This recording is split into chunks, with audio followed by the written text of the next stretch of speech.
Magandang umaga po sa inyong lahat, mga minamahal kong mga kapatid sa Panginoon. Ang biyaya at pagpapala nawa ng ating Diyos na buhay ang patuloy na sumagana sa inyong buhay kung nasaan man po kayo nakalagayan ngayon. Ito po ang inyong lingkod, si Pastor Ruel Camia po, mula po dito sa Winnipeg, Manitoba, Canada, para po sa ating pag-aaral ng salita ng Diyos ngayong umaga. Welcome po sa Tinig ng Pag-asa.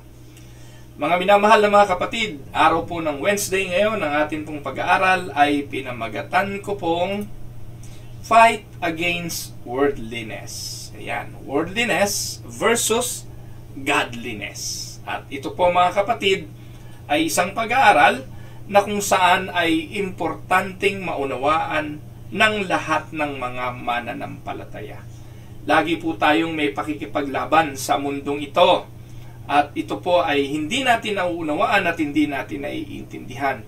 Kapag binabanggit po yung talata na world or world system or worldliness, ang akala po natin dito ay galit ang Diyos sa mundo. Kaaway ng Diyos ang mundo. At ang mundong ito ay yung created earth o yung created world. At bawal ang mga gadgets, bawal ang electricity, may mga ganun pong relihiyon eh. Alam niyo po yung mga Amish.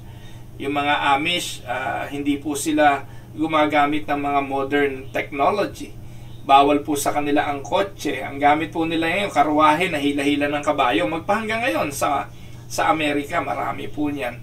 Dito po sa Canada, sa Manitoba, yung mga Amish, ngayon po hanggang ngayon, ayaw nila ng telebisyon, radio, ayaw po nila noon. Kung gumagamit man sila ng electricity, recently na lang, before, ayaw po nila ng electricity kasi yan daw po ay makamundo. Yung mga electric fan, ayaw nila niyan. Yung air condition, ayaw nila niyan. So anything na kino-consider nila na new technologies, ayaw po nila yan kasi ang tawag nila dyan ay worldliness. Ngayon, titingnan natin, ito po ba na sinasabi na dapat tayong magbantay or lumaban against worldliness, ano ba talaga itong lalabanan natin na ito? Dapat po natin itong mapag-unawa. Or, malilihis tayo ng pananaw. May mga tao na dahil sa inggit, sinasabi nila na huwag tayong magpayaman. Dahil yung kayamanan ay, masama yan. Yung pera ay ugat ng, ng kasamaan. Actually, hindi naman po ganun ang sabi ni Pablo eh. Hindi naman daw yung pera ang ugat ng kasamaan eh, kundi yung pag-ibig sa salapi, yung love for the money. So, money per se is not an issue. It will become an issue if you love money so much more than the Lord. And that will become worldliness. So, atin po itong pag-aaralan mga kapatid at samahan niyo po ako, pagbulay-bulayan natin ang sinasabi ni Santiago sa James chapter 4:4-6. Ganito po ang sabi niya. You adulterous people, don't you know that friendship with the world means enmity against God? Therefore, anyone who chooses to be a friend of the world becomes an enemy of God. Or do you think Scripture says without reason that He jealously longs for the Spirit He has caused to dwell in us? But He gives us more grace. That is why Scripture says, God opposes the proud but shows favor to the humble. Yan po ang paalala ni Santiago sa atin na tayo daw bilang mga mananampalataya hindi dapat nakikipagkaibigan sa sanlibutan ito. Sapagkat pag pinili natin makipagkaibigan sa sanlibutan, nagiging kaaway naman tayo ng Diyos. So, in the letter of John, in his first letter, meron din siyang sinabi. Si Apostol Juan naman ang may sabi nito. By the way, parehong apostol yan, no? Si Santiago, apostol. At si Juan, apostol din, meron siyang sinabi. Ang sabi ni Juan, do not love the world or anything in the world. If anyone loves the world, love of the Father is not in them. So, nagkokontrahan ho ba si Juan at saka si Santiago? Kasi kay Santiago, makipagkaibigan lang daw sa sanlibutan kaaway na ng Diyos. At ito namang si Juan, ang umibig daw sa sanlibutan ay hindi umiibig sa Diyos. At ang pag-ibig ng Diyos ay wala sa Kanya. So, James and John seems to distinguish between two things. Between being friends with the world and being in love with the world. So, ano pong ipinapakita ng mga talatang ito? Pinapakita po ng mga talatang ating binasa. Una, it is possible for a true believer to become friend of the world. Posible na ang isang mananampalataya, a believer of the Lord, ay maging kaibigan pa rin ng sanlibutan. At malinaw po yan sa talata ng unang Korinto na sulat mismo ni Apostol Pablo, ang sinulatan niya mga believers sa Korinto. Ano po ang sabi ni Apostol Paul?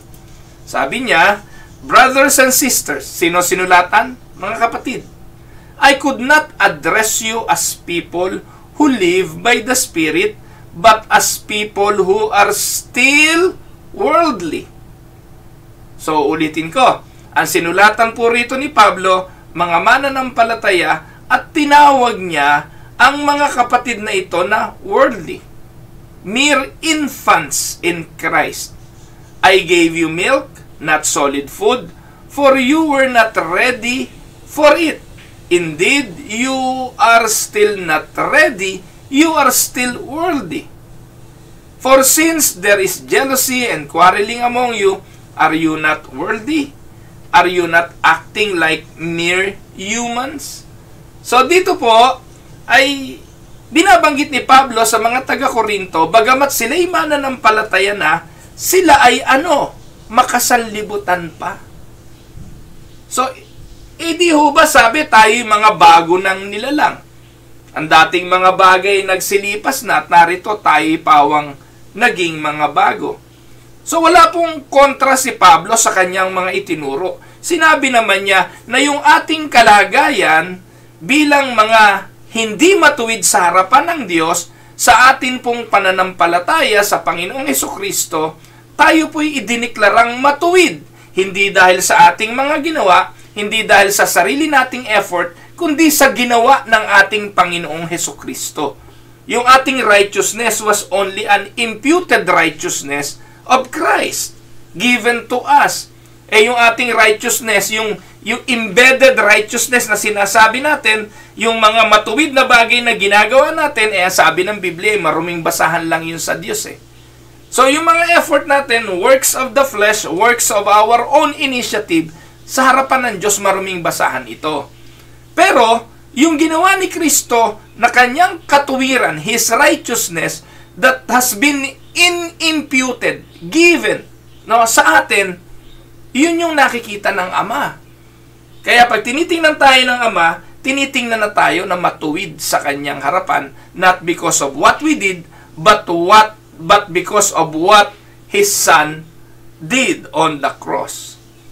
So, pero, sa ating pong pagkakasilang sa pamilya ng Diyos, sa kaharian ng Diyos, ituro rin tayong mga anak because of our faith. Tayo po hindi mga anak ng Diyos, tayo po'y adopted. Kaya yung doctrine ng adoption, mahalaga yun Tayo po'y inampon, itinuring na anak ng Diyos. Ibinilang sa kanyang mga anak because of faith. So, dahil doon, naging kabilang na tayo sa pamilya ng Diyos. Magkakapatid na tayo. Subalit, bilang mga bagong silang sa pananampalataya, ito sinasabi ni Pablo sa Korinto. Hindi ko kayo mapakain ng karne. Hanggang ngayon kasi, ang kaya nyo ay gatas. Dahil naririyan pa sa inyo ang pagiging makasanlibutan. Kaya, ito po yung unang premise na gusto kong bigyan ng emphasis. It is possible for a true believer to become still friend of the world. Amen? Pangalawa, it is impossible for a true believer to love the world. Ulitin ko, posible na yung tunay na mananampalataya ay maging kaibigan ng mundo. Pero imposible na ang tunay na Kristiyano ay ibigin ang sanlibutan. Again, yung talata ni Juan ang ating pinangahawakan Do not love the world or anything in the world. If anyone loves the world, ang sabi dyan ni Juan, the love of the Father is not in them. Apo. But unfortunately, mga kapatid, ang reality, befriending and then loving the world seems to be a trajectory that many professing believers follow as they first pursue the world and its pleasure and then ultimately turn away from God. Marami po kasi mga kapatid na nakadalo ng gawain, nakadalo ng retreat, nagpahayag na nananampalataya sila sa Panginoong Hesukristo, pero kaloonan, hindi naman umalis sa mundo, nanatili doon sa sanlibutan, nanatili sa gawain ng sanlibutan, at kalaunan, hindi na nagpatuloy sa kanilang pananampalataya dahil in the first place, hindi naman totoo ang kanilang pananampalataya. Certainly, many of these continue to profess Jesus with their mouths, but their hearts and actions deny Him. Sabi po yan ni Matthew sa 15:8. May mga tao at ang mga taong ito honor me with their lips, but their hearts are far from me. Sila yung mga professing Christian lang. Hindi talaga totoong Kristiyano. They are people who with their lips honor Jesus, but the hearts are really far from Him.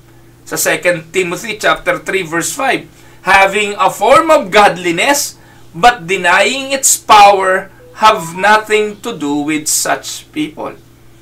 Yan po yung mga tao na ipinapaalala ni Pablo kay Timoteo na iwasan mo yung mga taong yan. Yung mga may forma ng kabanalan. Ano ba yung mga formang yon? Nagsisimba linggo-linggo. Ano pa ba yung forma ng kabanalan? Ang bihis ay mukhang Kristiyano. Ano pa ba yung forma ng kabanalan? Nagbibigay sa mga dukha. Ano pa ba yung forma ng kabanalan? Kung makaawit, taas ang kamay. Talaga namang tulo ang luha kapag nagpe-praise and worship. Yun ay mga anyo ng kabanalan. Pero, paglabas na ng simbahan, idine-deny na ang kapangyarihan ng kanilang godliness.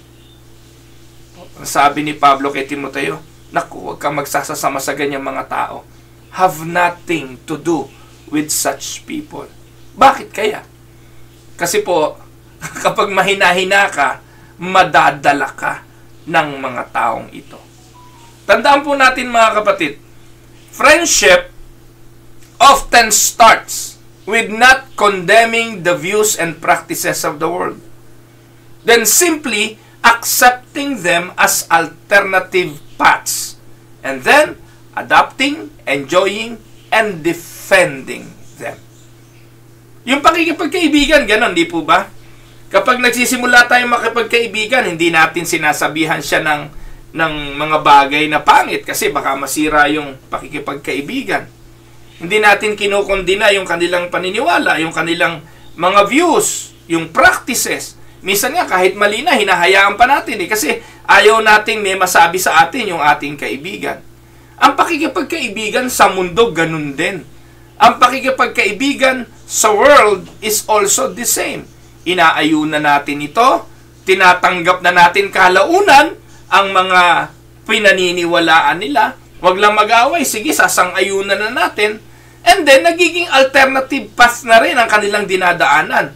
Kalaunan, ina-adapt na rin natin ang kanilang kultura, ina-adapt na rin natin at nag-e-enjoy tayo sa mga bagay na kanilang ginagawa. Kalaunan, idinidepensa pa natin sila. Ganyan ang pakikipagkaibigan sa mundo. Binibigyan natin ng katwiran ang mga bagay na ginagawa ng sanlibutan kasi kaibigan tayo nito. We may not truly love them with all our hearts, but we befriend them.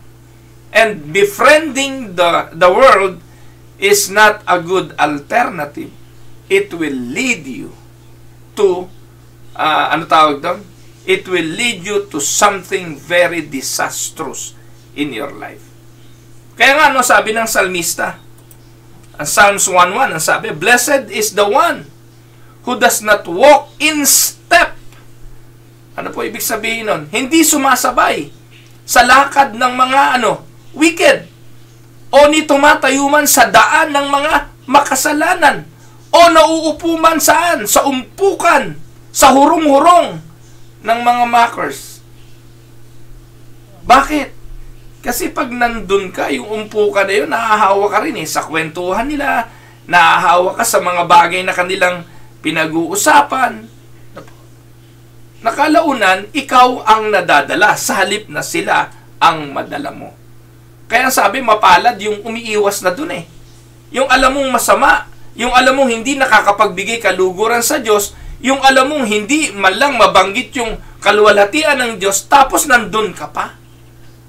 Kaya sabi ng salmista, mapalad ang tao na hindi lumalakad in step with the wicked, or stand in the way that sinners take, or sit in the company of mockers. So therefore, it must be known what a persistent and continuing friendship with the Word leads to. And loving it ultimately means rejecting God and rejecting His Word. Alam natin ang pakikipagkaibigan, dalawang bagay lang yan Ma-impluwensyahan mo yung kaibigan mo o ikaw ang ma-impluwensyahan. Pero ang sabi, ang pakikipagkaibigan sa sanlibutan, parating ikaw ang talo dyan. Kasi hindi mo kayang baguhin ang sanlibutan. Amen? So, ibig lang sabihin nun, ikaw ang babaguhin ng sanlibutan. And this is what happened to Demas. Ano po ba ang nangyari kay Demas? Kilala nyo si Demas? Mababasa po natin yan sa 2 Timothy chapter 4, 9 to 10. Ano sabi ni Paul kay Timothy? Do your best to come to me quickly. Pinapupunta niya madali si Timoteo. Bakit? Iniwanan siya ni Demas At anong dahilan kung bakit siya iniwan ni Demas? Because Demas loved this world. And because of his love for this world, he has deserted the Apostle Paul. So, yan po, Si Demas po ay apostolic associate of Paul on various missionary journey. Pero alam niyo naman po na sila ay manlalakbay, sila po ay misyonero, kung saan-saan sila nakakarating. Si Demas po, nakita niya itong mga lugar na ito, itong mga acropolis, itong mga cities, at because of that, sabi niya, ba't ba ako nagpapakahirap ng kasasama rito kay Pablo? Ba't ba ako magpapakahirap ng kasusunod kay Pablo? Dito na lang ako sa mundo. Dahil doon, iniwanan niya si Pablo. No doubt, Demas began with a little compromises perhaps. Maybe he enjoyed the entertainment of the world. And then later on, he became consumed with money and pursuing money. And then, later, ano nangyari? He started rejecting biblical views, katulad ng sexual immorality, sin, and Christ being the only way to heaven, ay hindi na option para sa kanya. And it led him rather, to reject God and the Bible altogether. Ultimately, proving that he was not a true convert. He was not a true believer. Because a true believer of Christ will not do that. Amen? So, there is a stark contrast. Take note na po. There is a stark contrast between two opposing options. One, we can love the world, or we can love God, but we cannot love both. Tandaan po ninyo, yung tunay na mananampalataya, tunay na Christian, cannot love the world. But if we can love the world, like the way we love God, we are in contrast sa ating pananampalataya. Kasi hindi po pwede yun So we can follow and obey the world, or we can follow and obey God. But we cannot serve two masters. Sinabi yan ng Panginoon.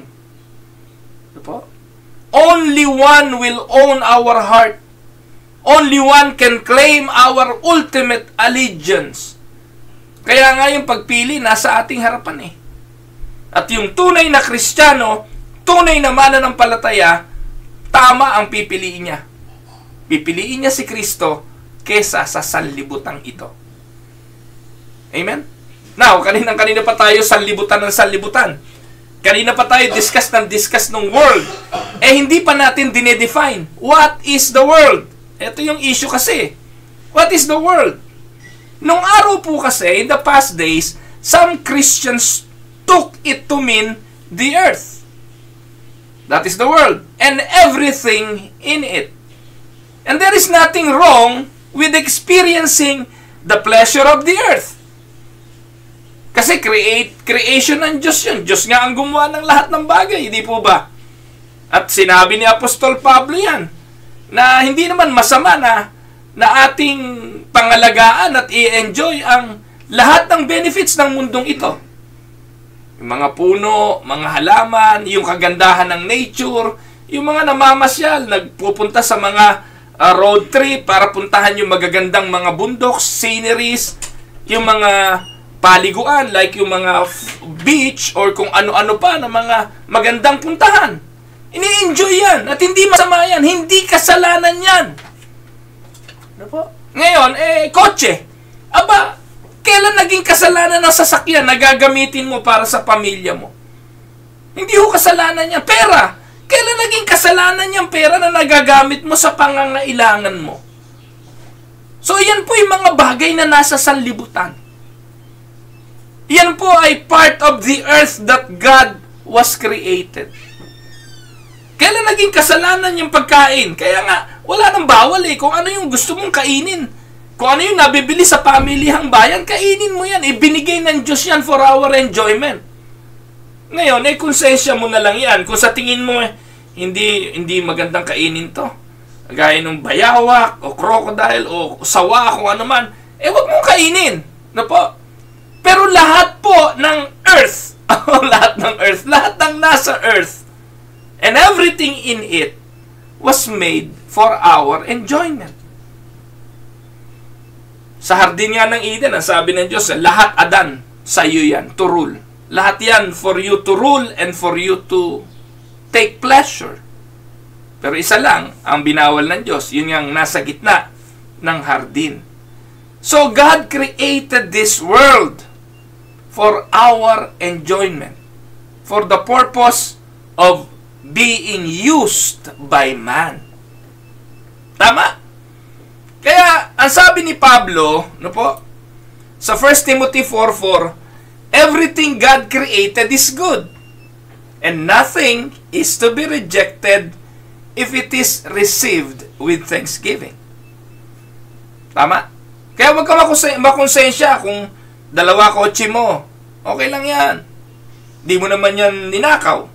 Yan binili mo ng sarili mong hirap. Pawis. Kung malaki ang bahay mo, huwag ka makonsensya. Binili mo yan at hindi mo naman ninakaw. Makonsensya ka kung kinuha mo yan ng may pandaraya at yan inutang mo lang nang wala kang kasiguruhang pambayad o ikaw ay gumagawa ng masama para ma-acquire yan. Yan. Worldliness yon.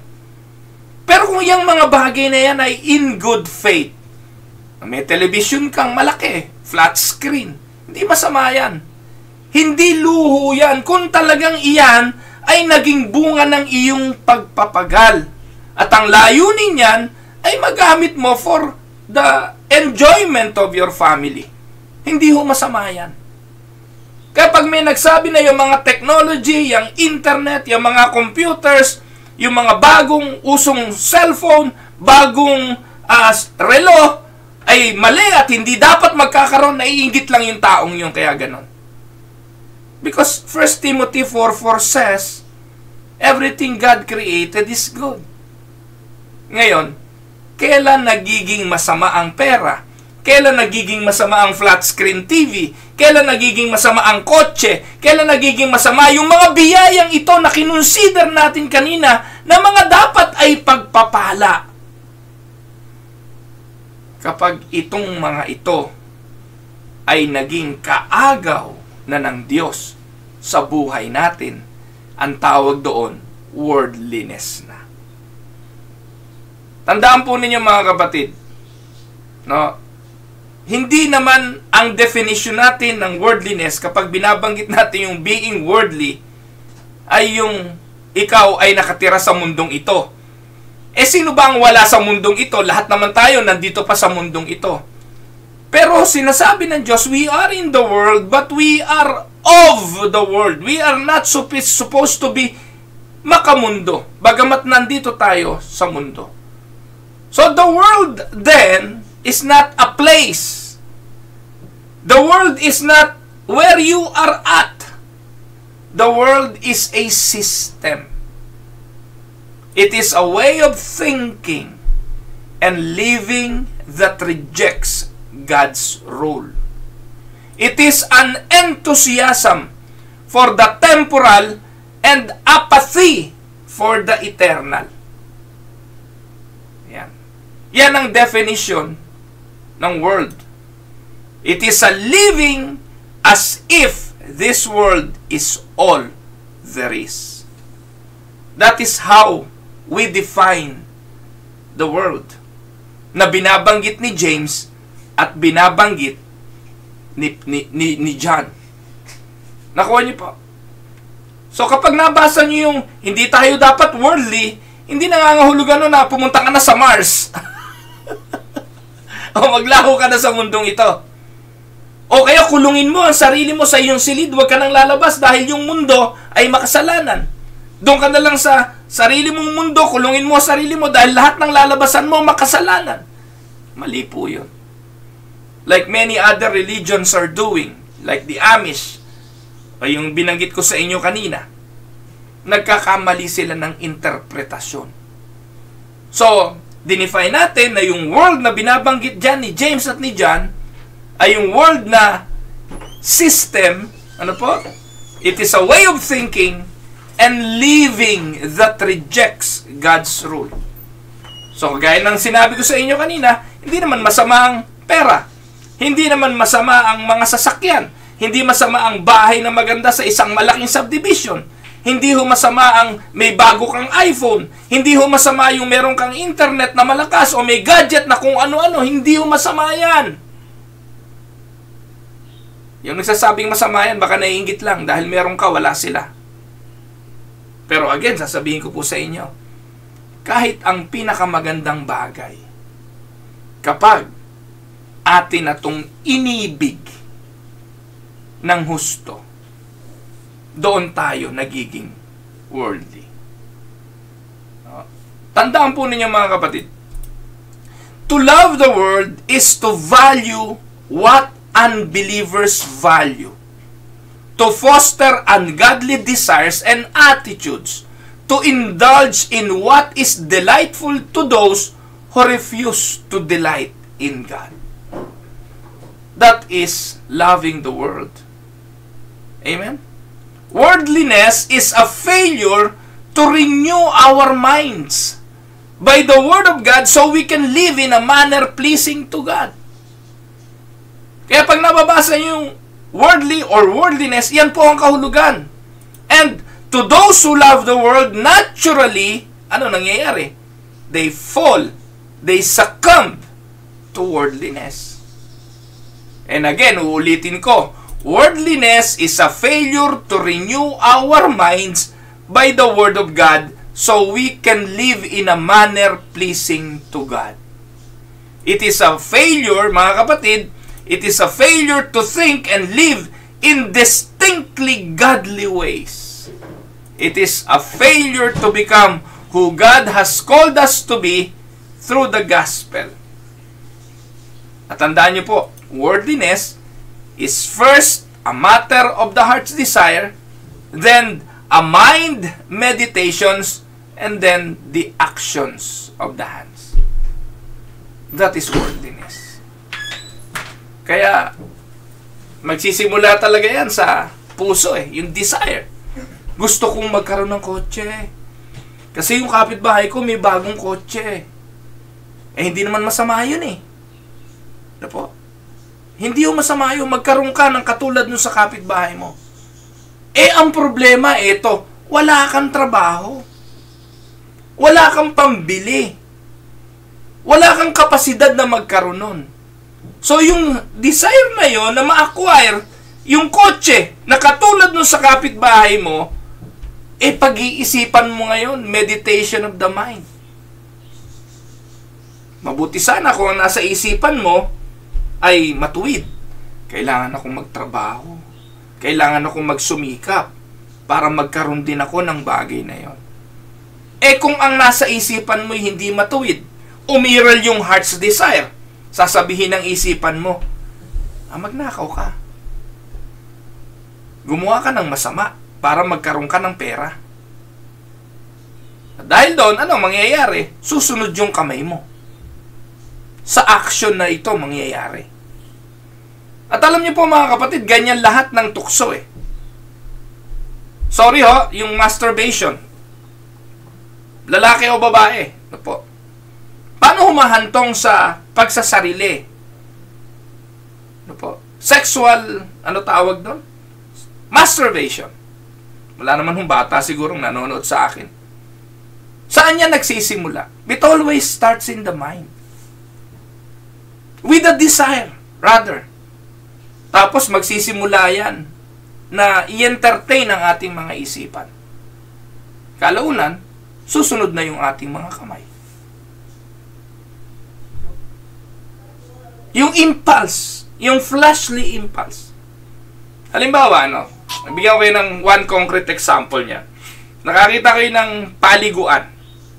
Kung saan, washroom. Dito, washroom ang tawag. Toilet.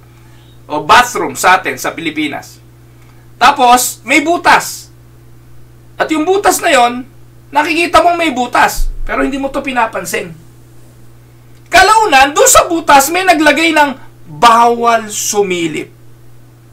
Naku, nung nakita mo yung bawal sumilip, mabubuhay ngayon yung pita ng laman. Tapos, pag nabuhay yung pita ng laman, akit sa isipan, anong nasa likod ng butas? And you will begin to imagine. Imaginations. And then, yung imagination na yon magtutulak sa'yo na lumapit. Yung fleshly impulse na dinala ka sa meditations of the mind, aakayin ng iyong mga paa palapit dun sa butas. Pagkatapos, sisilip ka na sa butas. Okay lang, kung matusok ang mata mo. Kung matusok ang mata mo, hindi mo nasilip yung nasa butas. Magsisisihan mo ngayon, nabulag ka dahil sa pagnanasang sumilip sa butas. Ang problema, pag silip mo sa butas, nasunod yung gusto mo, nakita mo yung gusto mong makita doon sa butas. And it will lead to the action of the hands. Nasunod yung pita ng laman. Kaya dyan, humahantong sa pangangalon niya, humahantong sa promiscuous relationship, humahantong yan sa panggagahasa, hanggang sa pagpatay, hanggang sa iba't ibang uri ng kasalanan. Katulad ni Haring David kay Bathsheba. At ganun din naman yung mga pagnanasa tungkol sa pagnanakaw. Nakapulot ka ng wallet. Uy! Wallet. Ano kayang laman? Yun, di ba? Tapos, siguro ang daming pera nun. Naku, kung maraming pera ngayon, nalaglag na naman Sa akin na yun, dadamputin mo ngayon. Pagtingin mo, naku, daming ang pera. Kaso nandun din yung ID nung may-ari. Pero, nangibabaw na yung pita ng laman. Kinuha na ng iyong kamay, it will lead to the desire to acquire and to have that money. Alam niyo po mga kapatid, ganun po ang nangyayari sa pagkahulog ng maraming mga tao sa kasalanan. At sabihin niyo kung hindi ito nagaganap. We all enter in this world as lovers of the world. Tama po ba kayo? Tayo po ay nasa flesh. Kaya po yung pull, yung desire of the flesh was so intense kasi tayo'y makalaman. Tayo'y makamundo. Sinilang tayo sa mundong ito, taglay-taglay natin ang kasalanan na ating minana, tayo po ay totally depraved human being. Wala tayong pagnanasa sa Diyos. Wala. Patay nga tayo sa spiritual eh. Do tayo ay spiritual being, but because of the fall, because of our sin, wala tayong pagkaunawa sa mga bagay na spiritual. Hindi natin kayang makita ang Diyos. Hindi natin maririnig ang tinig ng Diyos. Only, and if only, God, by His mercy and by His grace, regenerate our dead spirit. Only then, we can get to know Christ. Only then, we can come to Christ as the Lord, the way, the truth, and the life. Kaya nung isinilang tayo sa mundong ito, we are lovers of the world. We are friends of the world who are in desperate need of salvation. It is only God's work of saving grace that allows us to see our captivity, our enslavement. Only the light of the gospel that frees us from our former blindness and inability. Kaya nga ang salvation biyaya Ang biyayang binuksan ng Diyos ang ating isipan para makita ang krus ni Kristo. Para makita ang ating kalagayang tayo alipin. Makita ang ating kalagayang papunta tayo sa impyerno. Makita ang kawalan natin ng kakayahan. Lahat yon ay biyaya ng Diyos. Every Christian must then put off the old life, worldliness, and embrace the new life, godliness. Amen? Kaya kung Kristiyano na tayo, huhubarin natin ang ating dating buhay at ibibihis natin si Kristo, ang kabanalan. The choice is, will we be worldly or will we be godly? Sabi ng Romans 12:2, mag-iba na tayo ng ating mga landas Baguhin na natin ang ating mga pag-iisip. Mag-iba kayo ng landas by the renewing of your minds. We make the decision once and for all when we put our faith in Christ. And we make a decision day by day as we battle the work of the enemy in our lives. Kaya nga po, tingnan nyo to. Ang gandang talata ito Philippians 2:12. Ano sabi ni Apostol Pablo sa mga taga-Pilipos? Therefore, my dear friends, as you have always obeyed, not only in my presence, but now much more in my absence, continue to work out your salvation with fear and trembling. Tanong, ito bang mga nasa Pilipos ay may salvation na? Minsan magkakamali tayo na interpretation dyan. Akala nila, kailangan kang magtrabaho para sa iyong kaligtasan. Pero mali kayo ng intindi dyan. Ang sabi po dyan, if you truly are saved because you obeyed in the presence of the apostles and in his absence, it only proves one thing. You are already saved.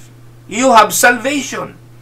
And if you have that salvation in you, work it out. Let it grow. Let that salvation mature.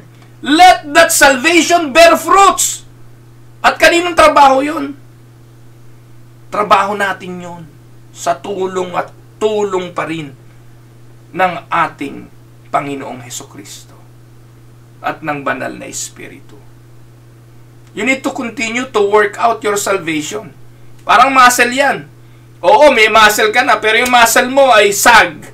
Yung muscle mo ay walang power. So you need to work it out. Work it out. You have salvation, work it out. In order for your salvation to be strong. To be firm. You have it already. Yan ang sabi ni Paul. Pero para patunayan na meron ka, you will have to continue working it out. Hindi po yan yung working out na wala ka para ka magkaroon. No, that's wrong. Yung po nag-exercise, hindi po nag-exercise para magka-muscle. You have the muscle. You are just strengthening the muscle. Amen? Minsan mali ang interpretation dyan. Pero yun po ang ibig sabihin ni Paul dyan. Ganon din po sa Colossians 3:9-10. Do not lie to each other, since you have taken off old self with its practices, and have put on the new self, which is being renewed in knowledge in the image of its Creator. So, hubarin ang worldliness, ibihis ang godliness. Amen? So, Christian who mean to grow in godliness must be vigilant to fight worldliness or to guard against worldliness. For worldliness is a wily foe and a constant temper. Amen?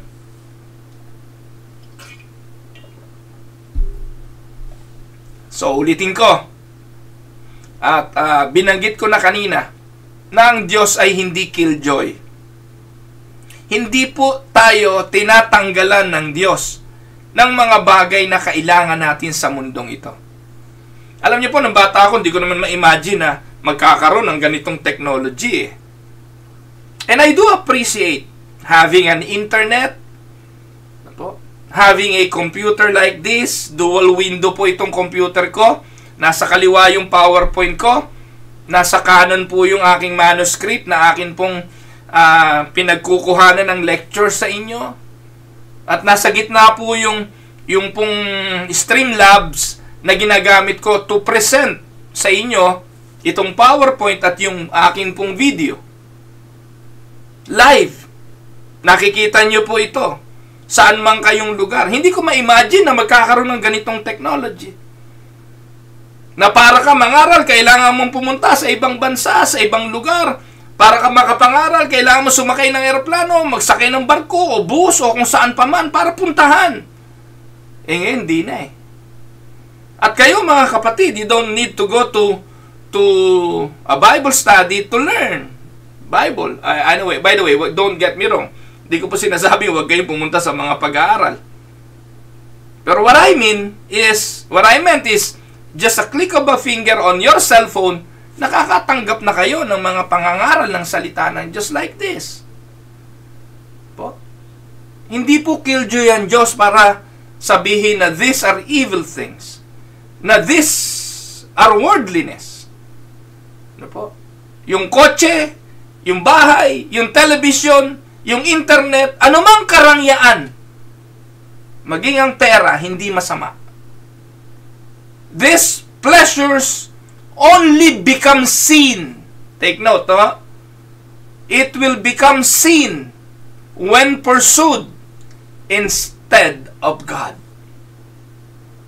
Anong ibig kong sabihin?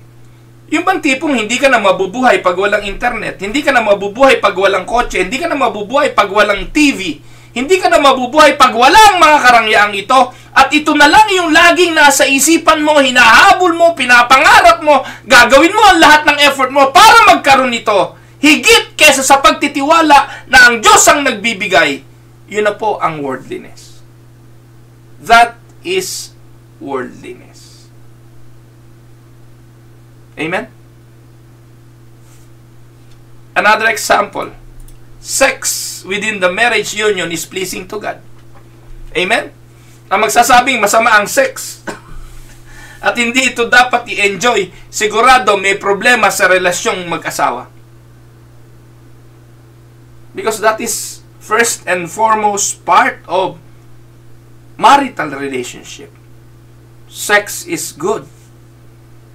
And the two of you need to enjoy it. However, sex outside of marriage, of its rebellion towards God, can harm us. Sleep is good. Sleep is beneficial. May takdang oras ng pagtulog at dapat, sabi nga ng mga doktor, dapat 7 hours of sleep. Ako po napakadalang sa patak ng ulan na makapitong oras. Kagabi po nakatulog po ako, mag-aalauna na. 1, 2, 3, 4, 5. 4 na oras lang po tulog ko, mga kapatid. Kasi 5 a.m. dapat gising na ako Luluto po ako sa aking mag-iina ng kanilang babaunin. Tapos naghahanda rin po ako pagkatapos ng lecture ko sa inyo ngayong umaga. Pati ng PowerPoint. So masama bang matulog?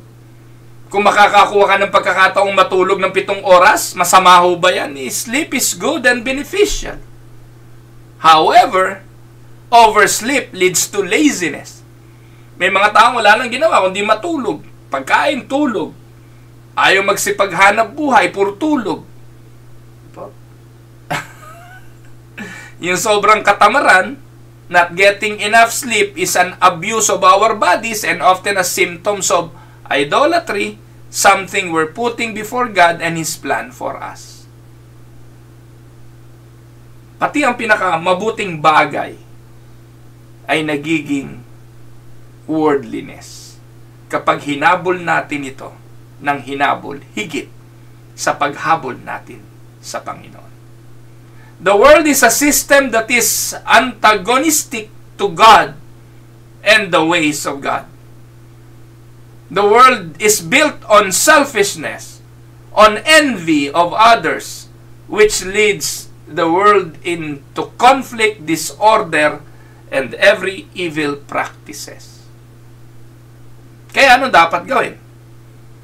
Dapat labanan ang sanlibutan. Let us fight the world and the worldly system. So, ano dapat gawin? To be healthy and growing Christians, we must maintain a close watch, guarding against the least encroachment of worldliness. We must be aware of its existence and its allure.